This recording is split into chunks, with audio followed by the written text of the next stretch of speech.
Your ego is not your amigo. Let's go on and talk about it.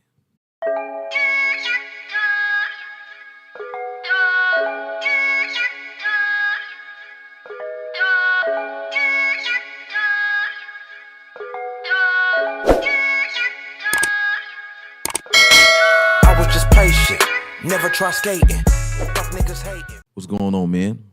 Good morning, good top of the morning. I hope you guys have a very motivated, positive, and progressive and productive day. Today, in this video, I want to address the male ego. Now, we all have a general idea, I like to believe, of what an ego is, but what I've learned is that the ego is pretty much directly tied to anxiety. Anxiety because anxiety stems from fear. Fear stems from things that have not happened yet. Things that have not happened yet are in the future. So when you have anxiety, you fear things to come or potentially to come that have not happened yet. Ego is directly triggered by lack of control of the fear you have of things that may happen, could happen in the future. So, for instance, when someone approaches you and they act aggressively, the male ego tends to tense up and go into fight or flight mode because it has no idea of what's about to come. You might have a sense of what's about to happen if someone has their hands balled up. Your brain is telling you you may have to fight. But your ego that causes you to tense up because you see a man with his hands balled up is caused because you have no idea of what the outcome may be. Whether you are confident that you're going to win or not, it's your ego that causes you to respond to the fear of things that have not yet happened and the uncertainty of the possible outcome. So it's not to say that you are a scaredy cat. It's just to say that your ego is triggered by an uncertainty or lack of control. Bear with me. So in this video, I want to discuss things your ego ruins. Things that anxiety ruin. Because anxiety triggers fear, triggers uncertainty, triggers ego. Okay, so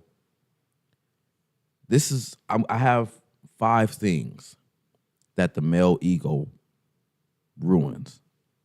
But before I go into these 5 things that the male ego ruins, of course, my content is mainly targeting, dating subjects, and this also applies, but it can also apply to other areas of life. An ego in a relationship, therapists say that an ego is one of the biggest relationship killers, and not just a romantic relationship.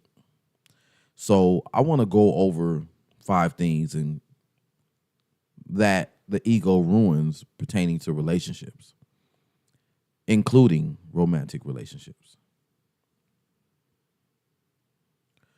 Number 1 thing that your ego can ruin is your ability to empathize with your partner. Your ego will lead you to believe that you have the right to act the way you've acted and excuse yourself, regardless of how it may have caused someone else to feel. So, something triggers your ego and you act impulsively. And you don't know. The male ego doesn't know why it acted like that. But it is void of any concern of how somebody else may feel based off of its own reaction. So this is how it ruins relationships, because you cannot see, because of your ego, how what you did was wrong, therefore make corrective actions. This builds an irreconcilable difference between you and your partner, because your partner knows and feels that how you made them feel is unpleasant. It doesn't feel good. But you, because of an ego, can't understand why they feel the way they feel, because your ego has overwhelmed you, thus giving you feelings that you don't fully understand. So how can you understand how someone else feels about how you felt in order to act a certain kind of way? Okay? If you're following me, you'll see that depending on the size of your ego, it will determine how low your empathy is, or your ability to consider what was right and was wrong. Therefore, blurs the lines on how to handle reconciling a difference or resolving an issue that was caused directly by your ego. Number two, a second thing that your ego can ruin is it can block you from saying, I'm sorry. Not just when when you're wrong, but when you unintentionally hurt someone else, like I just said. Never apologizing builds resentment in your partner because they never receive closure or resolution for past inflictions. It's very important to understand what's the source of your ego, your male ego, and understand that the role it plays or shouldn't play in a relationship dynamic. Then also understand, what is it useful for if not useful in a relationship? Obviously, any kind of partnership means two people who are not one come together to form one. And in order to form one, there has to be mutual benefits, mutual understanding, mutual concern for one another's feelings. That's the only way to have a healthy relationship. So you can't be in a healthy relationship and not have a regard for how someone else feels for your actions, regardless if you feel justified by something that you said or did. So therefore, the ego is not useful in a relationship dynamic. It destroys a relationship dynamic. It destroys the purity of a relationship dynamic, because yes, relationships can go on beyond egos being present, but not in a healthy, non-toxic manner. Let's move forward. Number three thing that your ego can ruin. Your ego can cause you to act aggressively when inflicted. This impulsive act can cause you to do things you'll regret and cannot undo. They may cause you to harm someone, or you may even land yourself in jail. So your ego that has been triggered can cause you to act erratically, impulsively, and aggressively. And unfortunately, when you act this way, there's no sure way to determine how far or how much damage can be caused. I guess this is really dependent on how much of your actions is based off of how much of your ego. But being that you don't have control of your ego to begin with, there's no way you can control the outcome of your actions. Therefore, your ego is again, not useful in a healthy relationship dynamic and can cause serious harm. And it's something that you cannot undo. Number 4, your ego can distort your approach when delivering your opinions, advice, and or concerns to people, causing you to come off rude, harsh, or unpleasant. This makes it hard for people to receive the message that you are trying to convey. So how does ego play a role in your delivery? Ego, again, being triggered by uncertainty for the future, which is overall anxiety. Maybe you silently fear, not scared, but you fear, or at least bare minimum or uncertain of the response you will get when you tell somebody something that's on your mind. So being triggered by that anxiety or fear of, not knowing what the outcome may be, you act out of ego.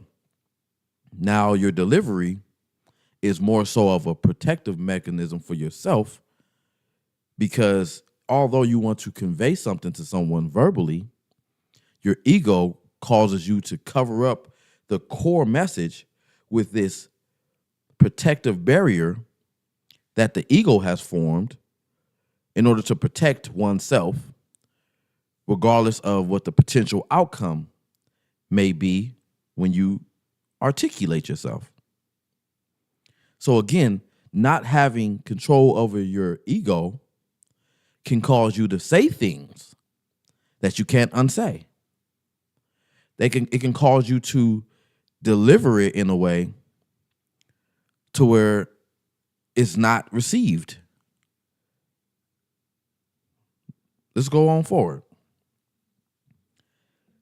I just touched this one, but number 5, your ego can cause you to say things that you didn't mean to inflict pain, or that inflict pain on someone else that you may have feel inflicted by. You can't take back nasty comments, insults, verbal abuse. Once those things are poured into a relationship dynamic, they spoil it. It's cancerous. It's toxicity. And only way to resolve that is to completely extract it and discard it permanently. No levels of toxicity are healthy in a relationship. Inflictions and conflicts can exist in a relationship, but without them being toxic. So again, not knowing how to fully handle your ego can destroy any relationship. It can distort your judgment. It's void of any empathy. It only serves itself as a protective or defensive mechanism. So, how can you control your ego? I learned this. This is not something that I came up with. This is something I watched a video, and I wish I remember who said it, but I remember watching a video where they said to better control your ego or to diminish your ego, you have to think and act out of pretty much be more task oriented instead of ego driven. Let me explain. Being ego driven is more impulsive and reactive to your anxiety and your uncertainty of what's to come, the fear of the future. Being task driven is to think of and have a mindset that is its primary goal is to conquer what's to come. So you're not afraid of what's to come. You are determined to conquer whatever it is out there that you are unsure about. You conquer your fears.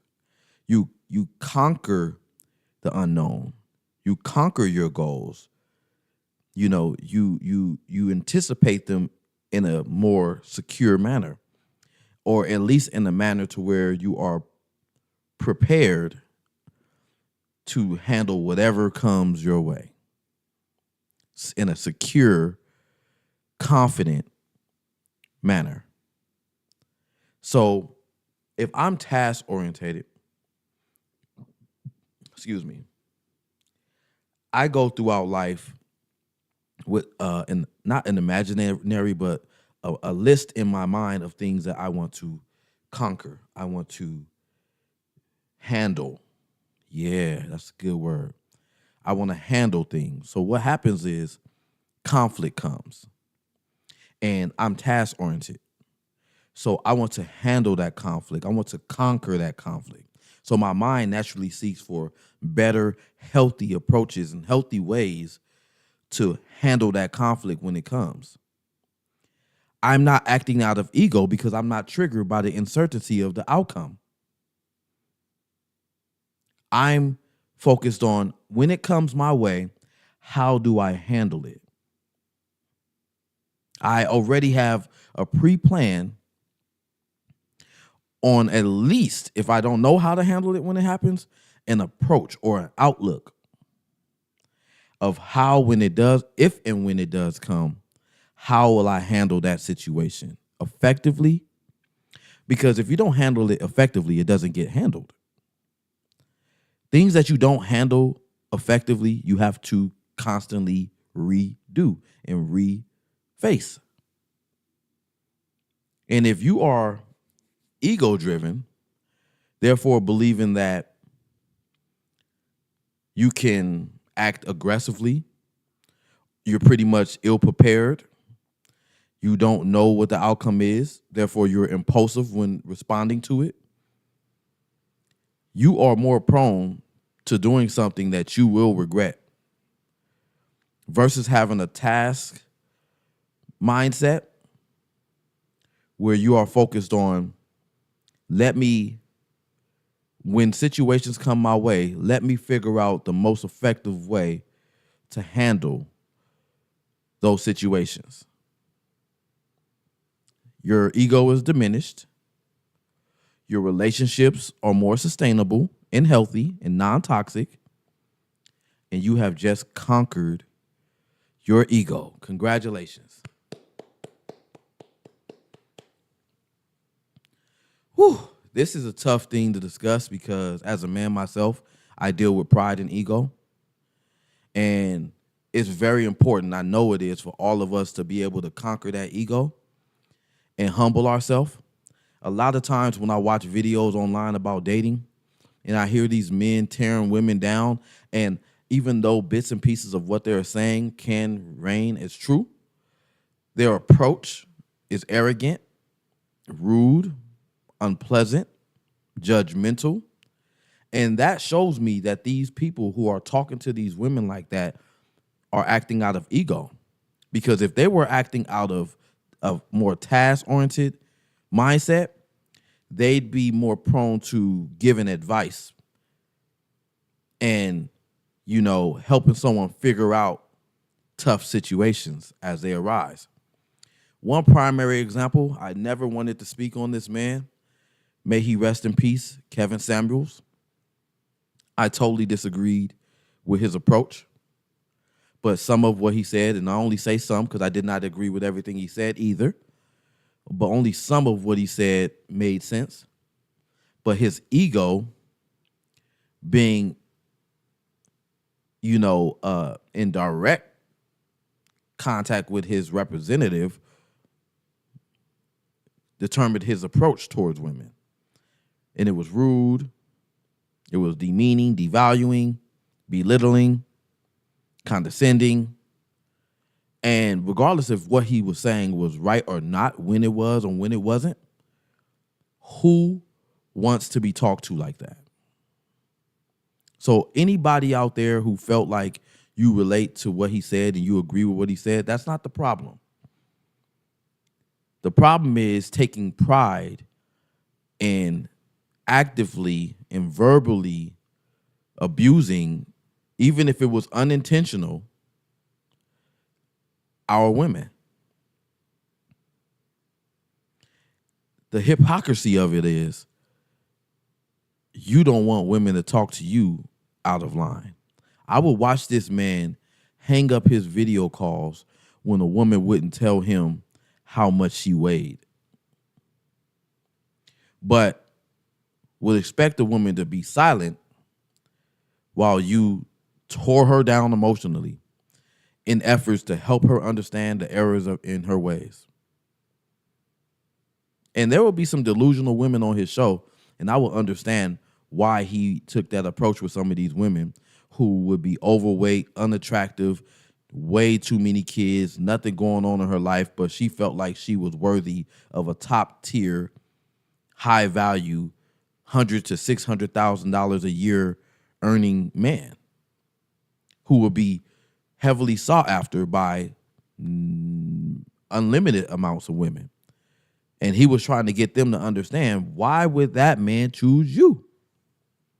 You are delusional. And these women with these kind of circumstances are belittling themselves, are belittling men who are average, who might have good values and good characters because they didn't fit a physical, dimensions in terms of their height and six packs. But this lady is 5'2" and 200 and something pounds, saying that her man has to be 6 foot with abs and make six figures.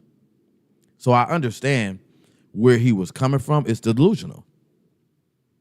But his approach was ego-driven. It wasn't task-oriented. He even said on one episode that I'm not here to teach you. I heard him say that.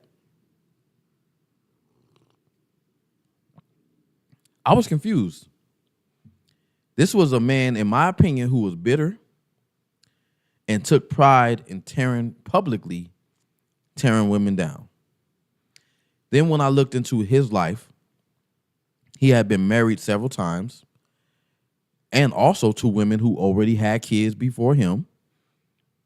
So yes, a piece of me is thinking he has experience, but at the same time, he's not someone who can tell you how to do it right because he himself has done it wrong. He can't judge you for getting it wrong. In closing, this is I have a video where I talk about 5 things that good men do before dating, and one of those things was have full control over your ego. Well, this video is telling you how to gain control over your ego. Your mind state has to go from being impulsive and not being ill prepared and how to deal with a situation. Therefore, as soon as the situation comes, your anxiety raises, your heart rate, and you go into fight or flight mode. More than likely, you're going to fight because of your ego. Flight would mean to run. Your ego causes you to stay present and deal with it, but in an aggressive manner.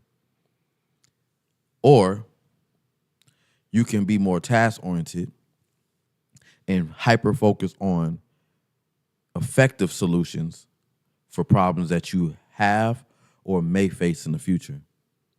And this works especially in the relationship dynamic because you know how to handle a woman with care, therefore sustaining a long-term, healthy relationship.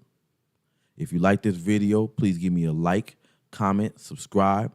If you're new to this channel, my name is Jerome, and this has been another episode of The Superb Word, where I give modern dating advice to good men or men of integrity who actually have experienced the turmoil. Now they want better, and they want to do better and learn.